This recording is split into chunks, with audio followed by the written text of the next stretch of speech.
আপনারা জিকির করলেন কিবা করবেন, সেটা হচ্ছে ইসমে আজম।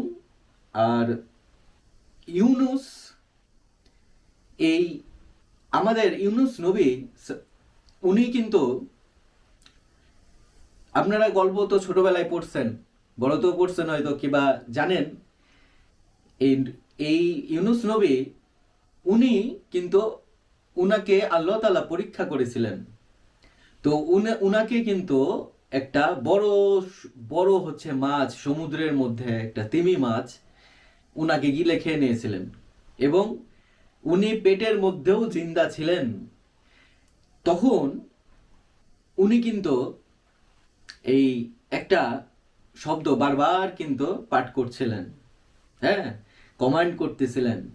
তো এই শব্দটা হচ্ছে সুবহানাকা ইন্নী কুনতু মিনাজ জালিমিন। হ্যাঁ, তো